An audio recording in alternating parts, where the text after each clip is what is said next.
गुरुवापन्तनो नित्यं ज्ञानदर्शननायिका चारित्रार्णो गम्भीरा मोक्षमार्गोपदेशिका इच्छामि वन्ते आयिर्भक्तिकौशकुकौतशालोचीं शमिडान् समदर्शन समिचयुत्तानं पञ्चव्याचरणमर्यणं मायारादिशृणवदेशाणं वज्जायाणं तिर्याणगुणपालडराणं शविशाऊढं शयाणिचिकालम् अंचेमि पूजेमि वन्नामि डुंशामि दुःखको वोइलाओ सुगै गमनं समाहि मरणं जिणगुणसम्पत्ति हो मज्जं वन्दित्व शवसिद्धे दुर्मचलमनोभवं गय्यं पत्ते बुच्छामि शमे पाहुर् मिडमोशुई केवली भगवान। कल यहाँ पर निर्विकल्प स्वसंवेदन ज्ञान का स्वरूप बताया गया।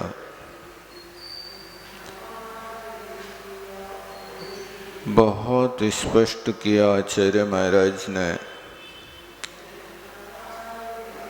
निर्विकल्प स्वसंवेदन ज्ञान को कई लोग समझते हैं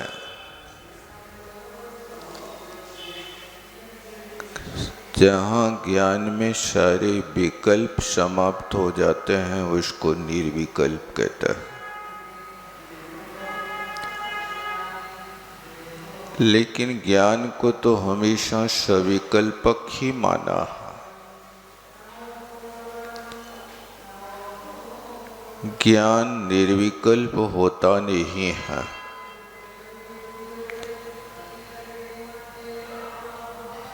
क्योंकि ज्ञान स्वपर प्रकाशी है। स्व और पर को प्रकाशन करने वाला ज्ञान की भूमिका को ही यहाँ पर साकार उपयोग कहा जाता है। दर्शन में कोई विकल्प नहीं होता है। जब तक दर्शन रहता है तब तक निर्विकल्प।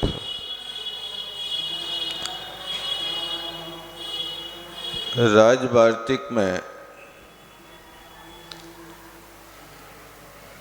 ये प्रश्न उठाया कि हम कैसे समझें सविकल्प और निर्विकल्प।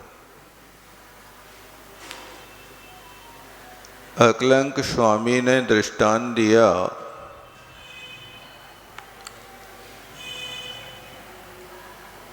कि सद्य प्रसूत बालकवत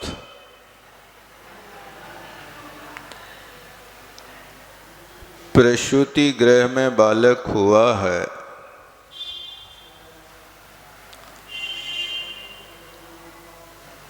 अब वो बालक आँख खोल करके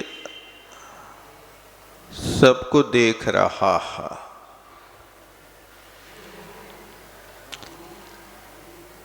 लेकिन अभी उस बच्चे को विकल्प नहीं है कि ये मेरी मम्मी है, ये पापा है, ये चाचा है, ये काका है, ये नाना है, ये दादा है। कोई विकल्प नहीं। उस अवस्था में उस बच्चे को कोई भी उठा ले तो सबके साथ संतुष्ट है। ये जब तक अवस्था रहती है वो देख सब रहा है, लेकिन मम्मी चाचा चाची का विकल्प नहीं कर रहा। और वही बालक जब थोड़ा सा विकास करता है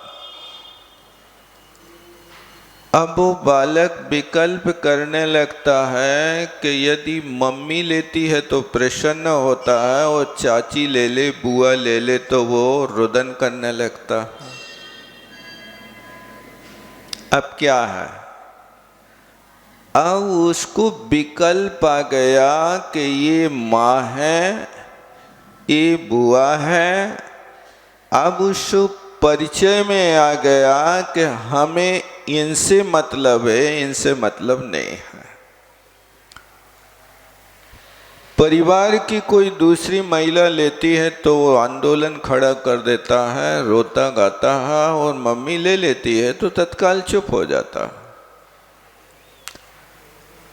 जब तक उस बच्चे को मम्मी में, चाची में और बुआ में कोई भेद नहीं था, सबके साथ एक जैसा व्यवहार था, तब तक की अवस्था मानी जाती है दर्शन की। इसको निराकार कहते हैं। और जब से उसके परिचय में आया और वो परिचय आते अब विकल्प हो गया, ये व्यक्ति उसको खिलाएगा तो रोएगा, ये नहीं खिलाएगा तो नहीं रोएगा, आदि आदि। अब उसको परिचय में आ गया ये हमारी माँ है, ये और दूसरे। तो जहाँ माँ और दूसरों का विकल्प हो रहा है, इसी का नाम सविकल्प अवस्था है। राजवार्तिब ने, आचार्य महाराज ने ये दृष्टांत को देकर के दर्शन की सिद्धि की है कि दर्शन ऐसा निराकार निर्विकल्प होता, अनाकार उपयोग वाला होता। और जैसे ही उसमें विकल्प आने लगे, ये नहीं ये होना चाहिए, तो ये विकल्प यानी ये साकार उपयोग हो गया, इसका नाम ज्ञान में प्रवेश कर गया। तो यहाँ पर आचार्य महाराज निर्विकल्प और सविकल्प दोनों अवस्थाओं में कहाँ कैसा होता है, उस ज्ञान के स्वरूप को बहुत अच्छे ढंग से स्पष्ट किया है। बस इतना है कि ज्ञान जहाँ तक बाहरी विषयों में डोलता रहता है, बाहरी विषयों को अपना ज्ञेय बनाता रहता है और उनमें राग देश की परिणति करता है, वो ज्ञान यहाँ शास्त्र में निर्विकल्प नहीं कहा जा रहा। लेकिन जिस ज्ञान में अनिहित वृत्ति जुड़ गई, कोई अपेक्षा नहीं है, जहाँ अनिहित व्यक्ति वस्तु होती है, वहाँ पर अपने आप में निर्विकल्प अवस्था मान ली जाती है। ये सर्वत्र नियम लागू करना, क्योंकि कर्म के बंध की प्रक्रिया होते हुए भी शंबर करना। कोई कहे कि सारे कर्मों का पहले हम बंध रोकेंगे फिर शंबर करेंगे, ऐसा तुम कभी त्रिकाल में नहीं कर पाओगे, क्योंकि उसी आश्रम और बंध की प्रक्रिया में से आपको उन कर्मों को रोकते जाना, धीरे धीरे जिनकी शक्ति हो जाए उनको रोक दो। ये पूर्ण रूप से कर्म की बंध की प्रक्रिया तो 10वें गुण स्थान में होगी। 119 प्रकृतियों की बंध विच्छुत्ति हाकर के यहाँ 10वें गुण स्थान में पहुंच जाता है। तो ये यहाँ सविकल्प और निर्विकल्प की व्यवस्था आचार्य महाराज ने कही। थोड़ा सा और विषय इसी विकल्प में कहा कि इसी को तुम निर्विकल्प समझ लेना। बड़े बड़े जो विषयों आनंद में और रागदेश की परिणति स्थूल रूप से असंयम के साथ प्रवृत्ति हो रही थी, वहाँ इसको निर्विकल्प नहीं कहेंगे। लेकिन जहाँ पर आप सिर्फ अनिहित वृत्ति होकर के आत्म तत्व के विषय में चिंतन करेंगे, उसको निर्विकल्प समाधि कहेंगे। ये परिभाषा इनने यहाँ बताई। आगे 2-3 पंक्तियाँ और कल छूट गई थी। 374 पृष्ठ पे पहली लाइन से जैसे स्वामी लिखते हैं, यथा एव इहा पूर्व स्वसंवित्याकारांतर मुख प्रतिभाषेपि बहिर्विषया अनेय सूक्ष्म विकल्पायपि सन्ति ततेव कारणात् स्वपर प्रकाशकं च सिद्धम् इदं निर्विकल्प सविकल्पस्य तथैव स्वपर प्रकाशकस्य च ज्ञानस्य व्याख्यानम् यथा आगम अध्यात्म तर्क शास्त्रानुसारेण विशेषण व्याख्यायते। तो कहते हैं कि इस बात को ध्यान रखो, यथा एव इस प्रकार, इहा पूर्वक, इहा माने चेष्टा, जानने की बुद्धि हो रही है। आप किस विषय को चाह रहे हैं ये आपके ऊपर है। आपके एक हाथ में चिंतामणि रत्न है, एक हाथ में खली का टुकड़ा है। इतस चिंतामणि रत्न इतस पिंड्याक खंडकम ध्यानेन चेदुभे लभ्ये क्वाद्रियंताम विवेकना। आचार्य महाराज इष्टोपदेश में लिखते हैं कि आपके इस साइड एक चिंतामणि रत्न है, इस साइड एक खली का टुकड़ा। ध्यानेन उभे लभ्ये, ध्यान के माध्यम से दोनों की प्राप्ति होती है। ध्यान तो दोनों में है, लेकिन अब ध्यान में थोड़ा सा अंतर डाल लेना कि ये इस साइड चिंतामणि रत्न की प्राप्ति होगी तो धर्म ध्यान और शुक्ल ध्यान से होगी। और यदि आपको खली का टुकड़ा चाहिए तो आर्त ध्यान और रौद्र ध्यान से मिलेगा।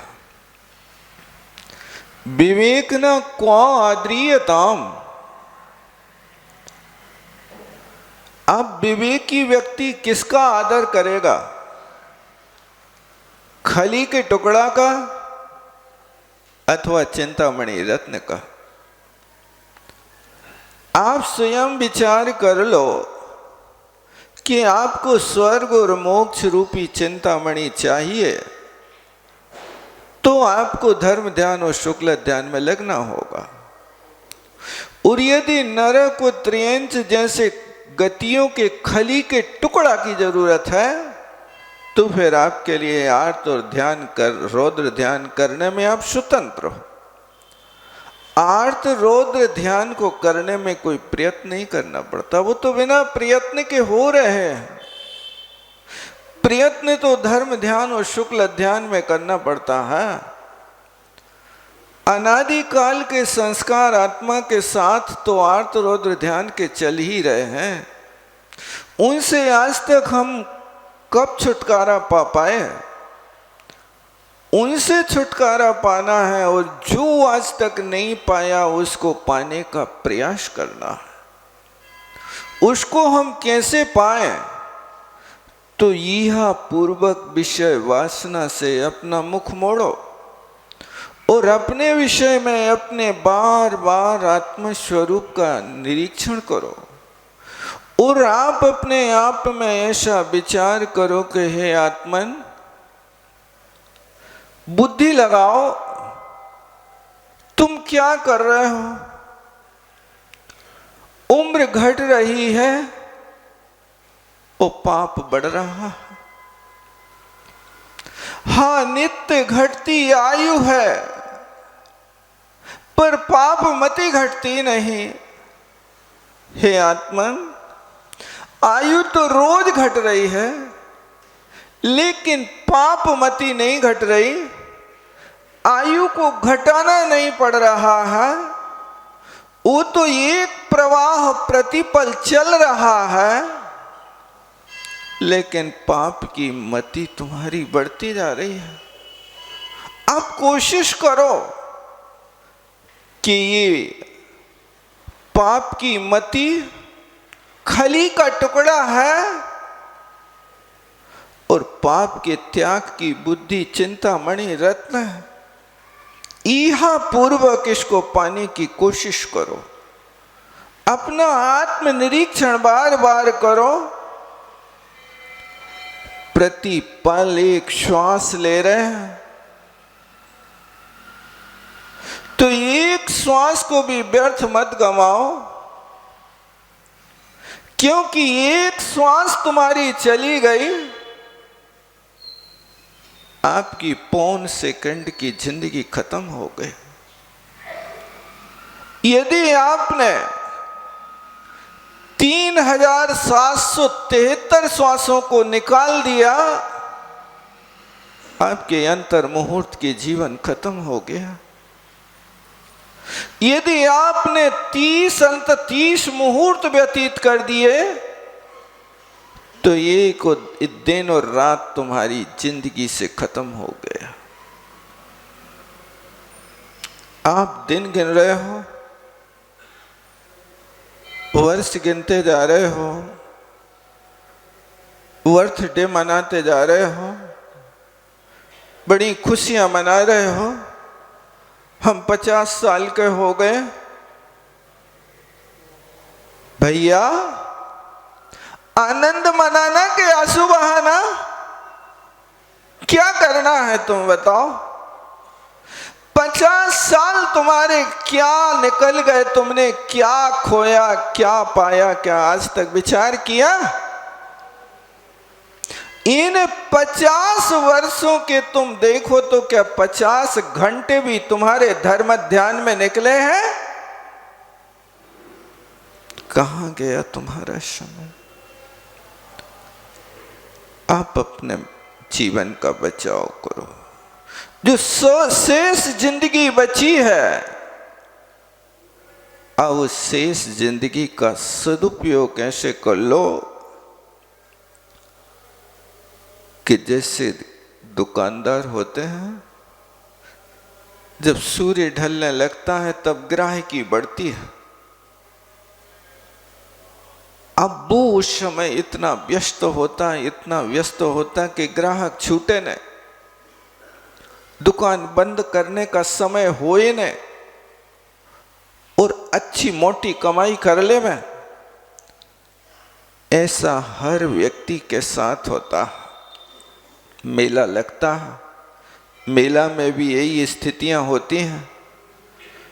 तो जैसे आप वहां कम समय में ज्यादा कमाई करना चाहते हो, इसी तरह यहाँ अब जो शेष जीवन बचा है उसमें अधिक पुण्य की कमाई, परमार्थ की कमाई, आत्महित की कमाई, पक्षपात को छोड़ करके हित की भलाई में लग जाओ।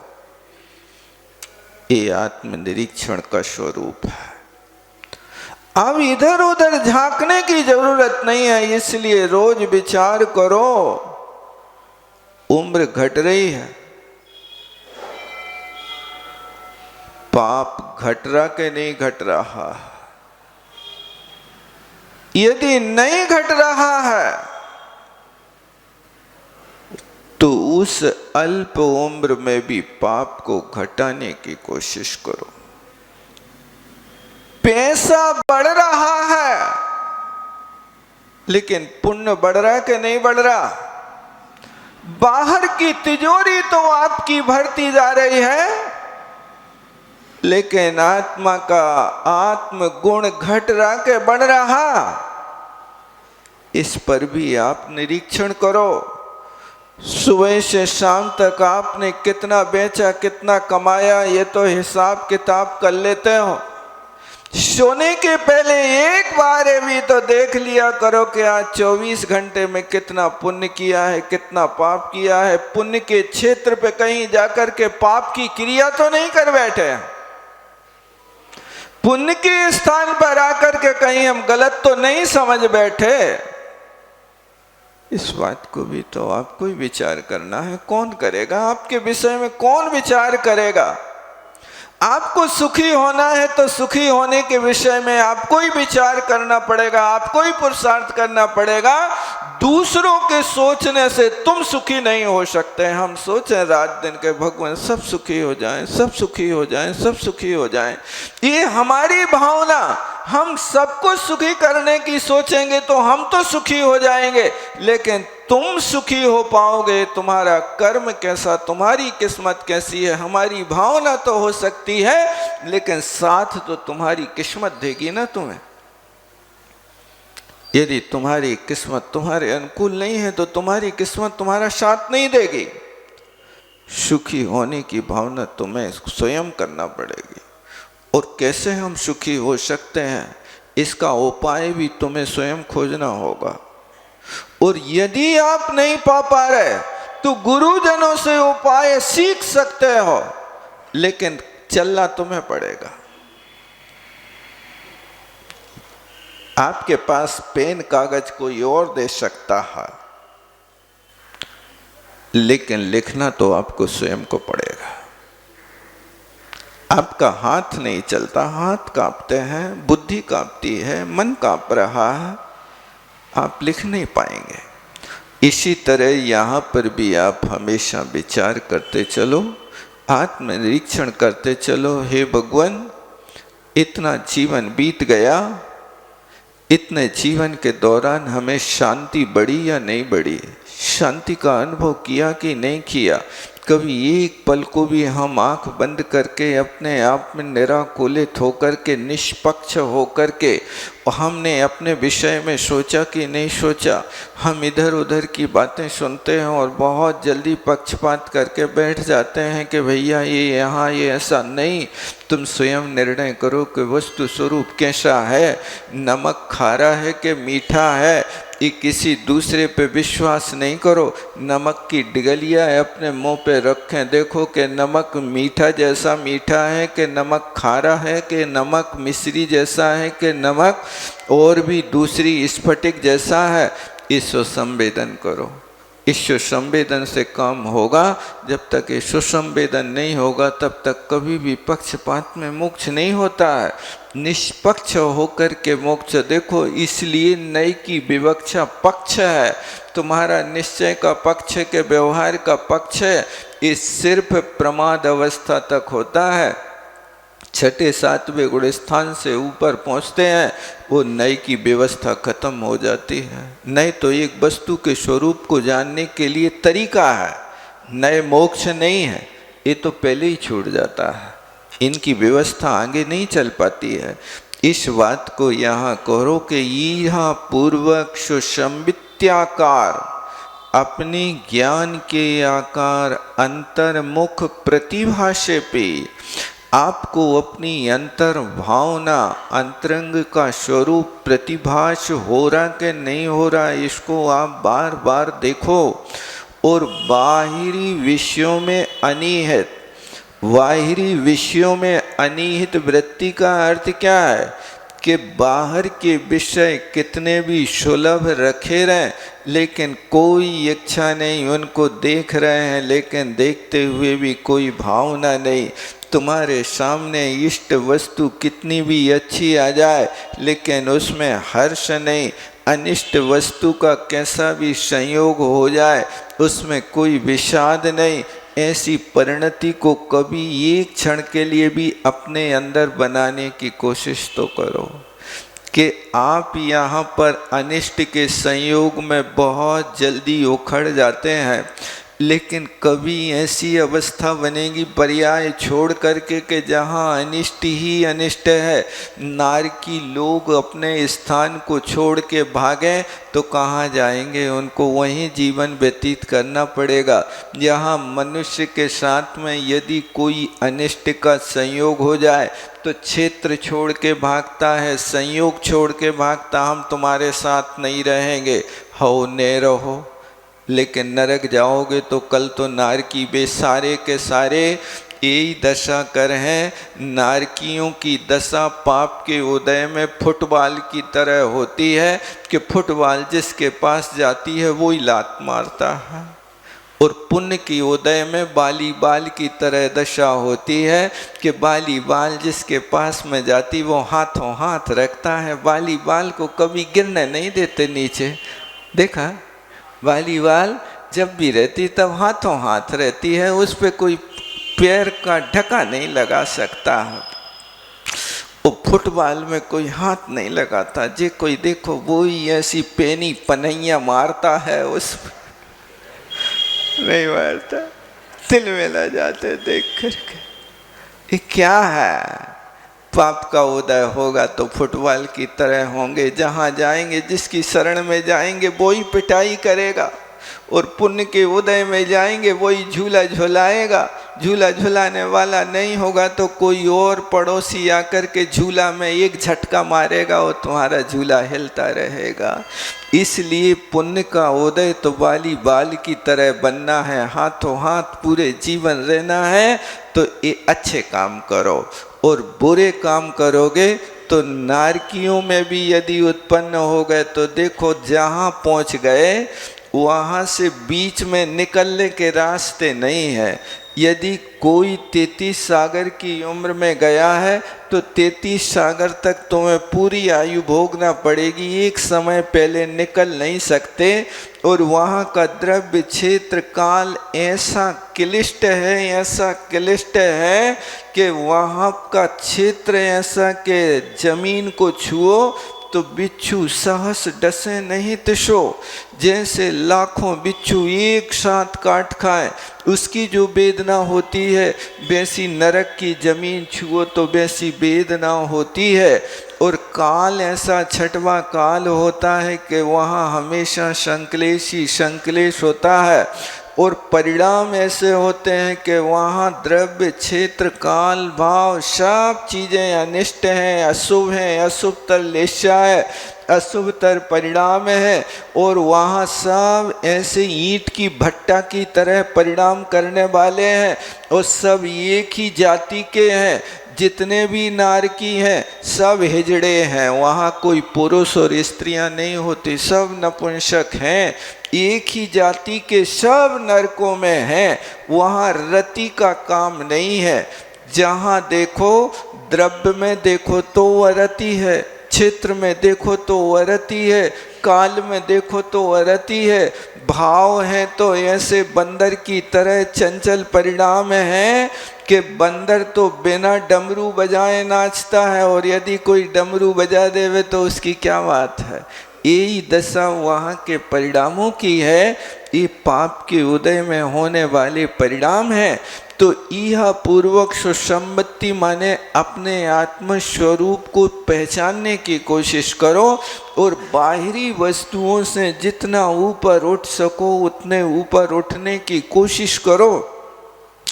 ये बाहरी विश्व में अनिहित सूक्ष्म विकल्प होने पर भी ततेव कारणात्, इस कारण से उसको स्वपर प्रकाशक कहते। जो बाहरी विषय और आभ्यंतर विषय को बनाता उसी का नाम तो विकल्प है, और इसी विकल्प का नाम निर्विकल्प स्वसंवेदन कहा जाता है। इसलिए इसको स्वपर प्रकाशक कहा जाता है। ऐसा व्याख्यान यहाँ पर इस गाथा में कहा है। और ये व्याख्यान देखो आप भी समझदारी से करना। देखो आचार्य महाराज लिख रहे हैं, यथा आगम अध्यात्म तर्क शास्त्रानुसारेण विशेषण व्याख्यायते। क्योंकि इस विषय को तुम इन 3 चीजों से समझो। आगम से समझो। आगम किसे कहते हैं?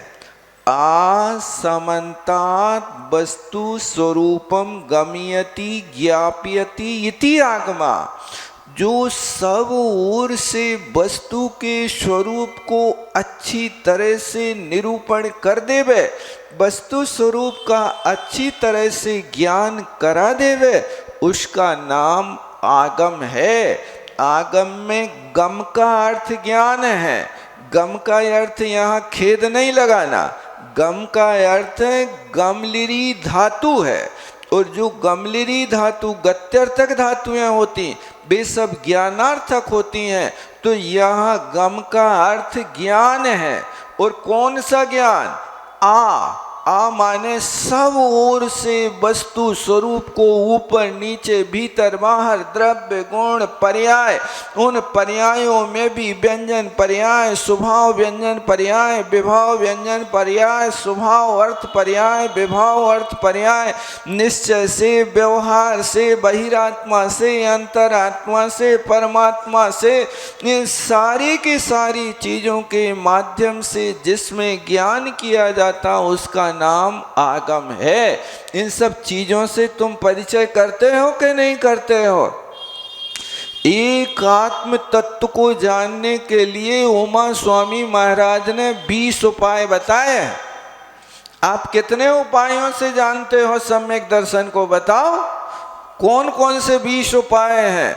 तो 4 निक्षेपों से जानो, प्रमाण नय से जानो, 6 अनुयोग बनाए हैं, निर्देश स्वामित्व साधनाधिकरण स्थिति विधान, ये 6 अनुयोग द्वार हैं। और फिर 8 अनुयोग द्वार सत संख्या 6 त्रिस्पर्शन कालांतर भावाल बहुत्वइष्ट, इन 20 चीजों से सम्यक दर्शन को आप जानो और अच्छी तरह से कसौटी पे कस करके जानो।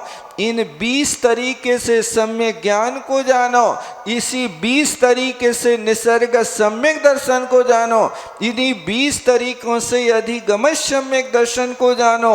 और फिर सम्यक दर्शन हो जाए तो 7 तत्वों को भी 20-20 तरीके से जानो।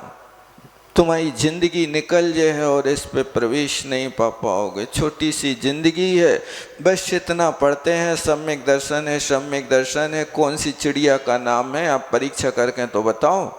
इसलिए देखो आचार्य महाराज लिख रहे हैं ना अब यहाँ आकर के कि देखो वस्तु स्वरूप का निर्णय अकेले अध्यात्म से नहीं करना। देखो पंक्ति मिली कि नहीं मिली? 374 पृष्ठ की 3 नंबर की लाइन का अंतिम शब्द यथा आगम। सबसे पहले आगम रखा, आगम का ज्ञान करो, और दूसरे नंबर पर अध्यात्म रखो। यदि तुम्हारे पास आगम का ज्ञान नहीं है और अकेले अध्यात्म की बात करते हो तो शुष्क अध्यात्म कहलाता है। इस शुष्क अध्यात्म से कभी तुम मोक्ष मार्गी नहीं हो सकते। तुम रट्टू तोता हो सकते हो, मुमुक्षु है मुमुक्षु है मुमुक्षु है, लेकिन मुमुक्षु तुम्हें संज्ञा दी नहीं आचार्यों ने। मुमुक्षु तो निश्चय रत्नत्रय में जो प्रवेश कर गए उनके लाने मुमुक्षु कह रहे कुंद कुंद स्वामी। असंयमी के लिए मुमुक्षु कह ही नहीं रहे, सराग संयम वाले को मुमुक्षु कह ही नहीं रहे। जो 6ठे 7वें गुणस्थान वर्ती मुनि महाराज उनको भी मुमुक्षु नहीं कह रहे। जो श्रेणी आरोहण कर गए हैं वे श्रेणी आरोहण करने वाले मुनि महाराजों को मुमुक्षु कहा जा रहा। अब तुम अपने आप को मुमुक्षु मान करके बैठ गए, अब करने क्या है? जो बुभुक्षु होता है वो अभी मुमुक्षु नहीं होता है। बुभुक्षु समझते? भोग तुम इच्छु इति बुभुक्षु, जो भोगने में तल्लीन है वो बुभुक्षु है। और जो मोक्ष तुम इच्छु, संसार के बंधनों से छूटने के लिए तत्पर है, वो मुमुक्षु है। आप क्या हो बताओ? बिना पापड़ चटनी के रोटी खाई जात के नहीं खाई जात है? बिना चटनी पापड़ के रोटी खाते के नहीं खाते? अब दिवाली में तो और पापड़ के स्थान पे पपड़ियाँ खाते हो, नहीं खाते? वो नहीं बनेगा तो मज़ा नहीं आएगा। दिवाली तुम्हारी पपड़ियों से मनाई जा रही है कि निर्वाण लाड़ू चढ़ाने से मनाई जा रही है कि धर्म ध्यान से मनाई जा रही है? हाँ जे है वो भी कह रहे महाराज जी के यहीं बनाएंगे लाड़ू। अपने घर का लाड़ू तो वो पेट पूजा के काम में आ जाएगा, यहाँ के काम में नहीं आएगा। तो ये सारी की सारी चीज़ें अपने आप में विचार करो। देखो ये पंक्ति को नोट कर लेना, आचार्य महाराज सीख दे रहे हैं कि तुम अध्यात्म के पहले आगम के वेत्ता बनो। आगम के स्वरूप को समझो। और फिर लिखा यथा आगम अध्यात्म उपि तर्क। ये जिनागम की रीढ़ है, ये पढ़ने का, स्वाध्याय का, मोक्ष मार्ग का मूल कथन है। इसलिए इन तीन चीजों को आगम अध्यात्म तर्क शास्त्रानुसारेण, बुद्धि अनुसारेण नहीं लिखा, शास्त्रानुसारेण यानी आगम के अनुसार। शास्त्रों में कहा, शास्त्र किसे कहते हैं? आप तो पग मनुल्लंघे मद्दृष्टेष्ट विरोधिकम्, और तत्वोपदेश कृत सर्वम शास्त्रा शास्त्रोपलाल्यते। ऐसा समंत भद्र स्वामी ने रत्न कर्ण श्रावकाचार में शास्त्र की परिभाषा बनाई है। किसे कहते हैं शास्त्र? तो ये शास्त्र की परिभाषा है। सबसे पहली शर्त, आप तो पग हो, कोई ग्रस्तो पग ना हो, जिनेंद्र भगवान के द्वारा कहा हो। आप तो पग अनुल्लंघ है, जिसका कोई भी तर्क प्रमाण प्रत्यक्ष अनुमान के माध्यम से काट ना सके, अपने जैन सिद्धांत का मंडन हो सके। वो तत्वोपदेश, तत्वों का उपदेश करने वाला हो, ऐसा शास्ता। शास्ता माने जिनेंद्र भगवान ने शास्त्रम उपलाल्यते, इसको शास्त्र कहा गया है। इस शास्त्र की परिभाषा इसलिए लिखा शास्त्रानुसारेण। शास्त्र हो तो जिनेंद्र भगवान के द्वारा कहा हो, और जिनेंद्र भगवान के द्वारा कही हुई बात को वहां से लेकर आज तक आचार्यों ने लाकर के हमारे सामने उपस्थित किया हो, वो जिनवाणी हमारे लिए यहाँ आगम है। इसलिए आगम का पहले ज्ञान करो और फिर इसके बाद देखो आगम क्या वस्तु है। तो वो प्रथमानुयोग, करणानुयोग, चरणानुयोग, द्रव्यानुयोग, यहाँ प्रथम भूमिका वालों को तो प्रथमानुयोग से प्रारंभ करना। प्रथमानुयोग क्या वस्तु है? लोग प्रथमानुयोग की खिल्लियां उड़ा रहे, तुम्हें प्रथमानुयोग सुनने हम सुना दे रहे। एक थे राजा, एक थे रानी, दोनों मर गए, खत्म कहानी। ये प्रथमानुयोग हो गया। भैया ये अवर्णवाद मत करो। एक थे राजा, एक थी रानी, कोई बच्चों से खिलवाड़ कर रहे क्या? प्रथमानुयोग की परिभाषा पढ़ो आप श्रावकाचार में। उनने लिखा प्रथमानुयोग मर्थख्यानम चरितम पुराणम अपि पुण्यम बोधि समाधि निधानम। ये बोधि समाधि का खजाना है, वो प्रथमानुयोग है, जिसमें 4 पुरुषार्थों की कहानी होवे, जिसमें पुराण पुरुषों का कथन होवे।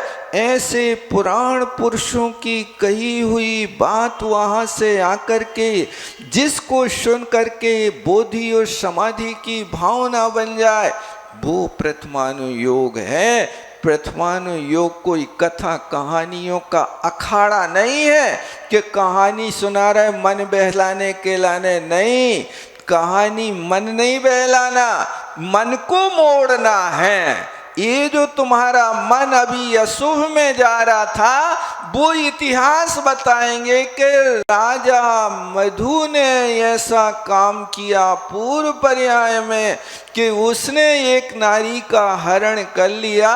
उसका फल ये हुआ कि वो मधु मर करके आगे चल करके जब यहाँ कृष्ण जी का बेटा प्रद्युम्न कुमार बना, तो वहां पर जाकर के जिसकी पत्नी का हरण किया उस व्यक्ति ने आकर के प्रद्युम्न कुमार को प्रसूति गृह में से यहाँ जन्म हुआ माता पिता मुंह नहीं देख पाए और उसका हरण कर लिया गया और 16 वर्ष तक देख नहीं पाए। ये प्रथमानुयोग से जब इतिहास सुनने को मिलता है, छोटे छोटे से काम करने से इतना फल भोगना पड़ता है, तब हम तो ऐसे ऐसे काम कर रहे हैं। ये बोधि समाधि का खजाना होता है। ये आगे आप लोग अभी सिद्ध चक्र महामंडल विधान का अनुष्ठान करने जा रहे हैं। ये बहुत विशिष्ट चीज है। जिनेंद्र भगवान की आराधना करेंगे और उस आराधना की परंपरा डालने वाले श्रीपाल और मैना सुंदरी के कथानक को अपन श्रवण करेंगे और देखेंगे कि वास्तव में कैसे कैसे कर्म के छपेटे पड़ते हैं। उन कर्म के छपेटों के कारण इनने ये अनुष्ठान किया और उस अनुष्ठान का फल उनको तत्काल मिला। उस अनुष्ठान का क्या स्वरूप होता है इसको अपन श्रवण करेंगे और एक कार्य आपके सामने अवसर मिल रहा है। ऐसे परम आष्टानिक महापर्व के अवसर पर सारे आरंभ कार्यों को छोड़ करके यदि इस अनुष्ठान को करते हैं तो जन्म जन्म कृतम पापम, हे परमात्मा जन्म जन्म में किए हुए पाप तो भक्ति मात्रेण विसर्जते, आपकी भक्ति करने मात्र से विसर्जन हो जाते हैं। इसलिए आष्टानिक पर्व इसलिए आपके सामने आते कि अब दीपावली को अवसर निकल गओ भैया, कमाई कर ली है, अब धन की कमाई करके अब आष्टानिक पर्व में पुण्य की कमाई करो। जो ग्रस्त अवस्था में पाप उपार्जन कर लिया अब उसको यहाँ पुण्य उपार्जन करके अपनी आत्मा को शुद्ध करो। ये पर्व हमें सूचना देते हैं। तो आगम से, अध्यात्म से और तर्क, इन 3 चीज़ों का अध्ययन अच्छे से करना चाहिए। इन पे हम कभी दृष्टि नहीं डालते हैं। तर्क का अर्थ होता न्याय शास्त्र है, न्याय दीप का है, परीक्षा मुख है, प्रमेय कमल मार्तंड है, अष्ट सहस्री है। ऐसे ऐसे ग्रंथों का अध्ययन करने से वो सामने वाला क्या मान रहा, हम क्या मान रहे हैं, और कभी कभी इनके मत हमें एक जैसे लगते हैं, जैसे कांच और हीरा एक जैसे चमकते हैं, लेकिन चमकने के बाद जब कसौटी पे कसते हैं तो कांच कांच हो जाता है और हीरा हीरा हो जाता है। इस तरह उन मतों की भी धारणा है कि वो भी निर्विकल्प मान रहे हैं, तुम भी निर्विकल्प मान रहे हो, लेकिन कितना बड़ा घोटाला है कि बौद्ध मत का निर्विकल्प और जैन मत का निर्विकल्प हमें जमीन आसमान का अंतर करा देता है। इस बात को यहाँ तर्क के माध्यम से देखते हैं। आचार्य महाराज कहते भैया ये चीज़ें तुम स्वयं पढ़ लियो। आगम, अध्यात्म, तर्क विशेष शास्त्र के अनुसार से पढ़ लेना। यहाँ महान विस्तारो भवति। यदि वो सब चीज़ों का हम यहाँ कथन करने लगे आगम के परिप्रेक्ष्य में, अध्यात्म के परिप्रेक्ष्य में और न्याय के परिप्रेक्ष्य में, तो देखो बे लिख रहा है महान विस्तार हो जाता। उस विस्तार के भय से हम यहाँ ये सब चीज़ें नहीं लिख रहे। क्यों? क्योंकि अध्यात्म शास्त्रत्वात्, ये अध्यात्म शास्त्र है। इस अध्यात्म शास्त्र में न्याय का व्याख्यान लंबा चौड़ा कर देते तो लोगों को नींद आने लगती, लोग घबरा जाते कि कैसी तुम शुष्क शुष्क बातें बता रहे हो। इसलिए आचार्य महाराज ने कहा कि इतना ही तुम्हारे लिए पर्याप्त है। रसगुल्ला के भीतर एक टैबलेट तो चली जा सकती है, लेकिन रसगुल्ला के भीतर कोई सीताफल छिपा के देवे तो कैसे रखोगे? टैबलेट की कैपेसिटी तो है कि उसको रख दो। इसी तरह यहाँ आपके अध्यात्म में किंचित आगम भी रख दिया। कहाँ रख दिया? प्रकृति, स्थिति, अनुभाग, प्रदेश, बंद की चर्चा पूर्व गाथा में कर ली। ये यहाँ आगम हो गया और यहाँ पर बौद्ध मत, जैन मत, अन्य मत का कथन संक्षेप में ये टैबलेट तो रख दी अध्यात्म में, लेकिन पूरा यदि प्रमेय कमल मार्तंड ला करके उतारते तो कोई सुन नहीं पाता। इस अपेक्षा से ये व्याख्यान किया। एवं मोक्ष पदार्थ संक्षेप सूचनार्थम, इस प्रकार मोक्ष पदार्थ का संक्षेप से यहाँ वर्णन कर दिया गया। इस 200 नंबर की गाथा का आचार्य महाराज ने ये कथन किया और इस कथन को अच्छी तरह से आप 292 नंबर की जयसेन स्वामी की टीका, इस टीका को यहाँ पर इस ग्रंथ में इसका नंबर 292 में है। और जो आचार्य ज्ञान सागर जी की टीका शुद्ध जयसेन स्वामी मात्र की टीका का अनुवाद है, उसमें हो सकता है इसका नंबर ज़्यादा बढ़ गया हो, क्योंकि अमृतचंद स्वामी की जो टीका है वो 415 गाथाओं की टीका है। और जयसेन स्वामी ने जब टीका करी तो करीब करीब 439 गाथाओं की उनकी टीका है। इसलिए जयसेन स्वामी के अनुवाद की या टीका की थोड़ी सी संख्या बढ़ गई, तो यहाँ हो सकता 292 की अपेक्षा उसमें ज़्यादा क्रम आ सकता। लेकिन गाथा को देख करके इसकी टीका को और अच्छे से पढ़ना। आचार्य प्रवर ज्ञान सागर जी महाराज ने इसमें विशेषार्थ भी बहुत गजब के लिखे हैं। उन विशेषार्थों को पढ़ करके और सरलता से समझ में आ सकता है। इस तरह इस निर्विकल्प सविकल्प का स्वरूप बहुत स्पष्ट रूप से वर्णन किया। और अपने आप में आत्म कल्याण चाहते हो तो आत्म कल्याण के लिए बस इतनी बात रखो कि बुरी आदत से बचो। जो भी आत्म हित हेतु विराग ज्ञान ते लगे आपको कष्ट ध्यान, जो आत्म के हित के कारण वैराग और ज्ञान है, इनको यदि कोई कष्ट का कारण समझ रहा है, समझ लेना अभी वो दूर भव्य है, उसके पास अभी निकटता नहीं मोक्ष मार्ग की। इसलिए बुरी आदतों से बचो और झुंझलाहट से भी बचो। छोटी छोटी सी बातों में हम झुंझलाहट पैदा कर लेते हैं और उस झुंझलाहट के कारण अपने व्यवहार बिगाड़ लेते हैं। परिवार में हम नांग फनी के कांटे बो लेते हैं। इस परिवार में तुम्हारा भाव बिगड़ रहा, किसके कारण बिगड़ रहा? ये तुम्हारे अंदर से जो झुंझलाहट पैदा हुई है, उस झुंझलाहट ने नांग फनी के कांटे रास्ते में बो दिए। अब तुम्हारे रिश्ते अच्छे नहीं बनेंगे, रिश्ते टूट जाएंगे। इसलिए रिश्तों को अच्छी तरह से संभाल के रखो। किसी ने लिखा है, रिश्ते कितने भी गंदे हों तोड़ना नहीं, पानी कितना भी गंदा हो फेंकना नहीं, क्योंकि वो पानी प्यास नहीं बुझाएगा तो कोई बात नहीं, आग बुझाने के काम में तो आएगा।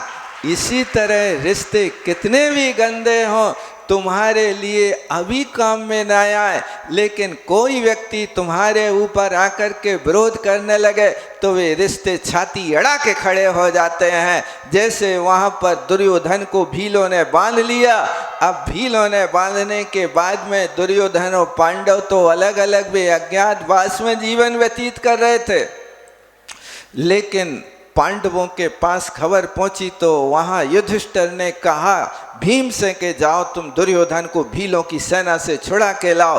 तो भीम भड़क गया, कहता है उस पापी की तुम चर्चा करते हो, तुम कैसे आदमी हो? तब पांडवों ने उन बड़े भैया युधिष्ठिर ने समझाया, भैया हम अभी भले ही 100 और 5 अलग अलग हैं अपने परिवार की अपेक्षा, लेकिन दूसरों के लिए तो हम 105 हैं, हम 100 और 5 अलग अलग नहीं हैं। और जबरदस्ती युधिष्ठिर धर्मराज ने भीम को समझा बुझा करके और भीलों की सेना से उनको बंधन मुक्त कराया। इसलिए रिश्ते यहाँ काम आते हैं। रिश्ते कितने भी गंदे हों तोड़ना मत, बना करके रखो, कोई बात नहीं। आज ये हमें पसंद नहीं कर रहे हैं, कल ये हमारे लिए भूखे होने पर पानी तो यही पिलाएंगे, कौन पिलाएगा। इसलिए ये नफरत के बीज मत बो।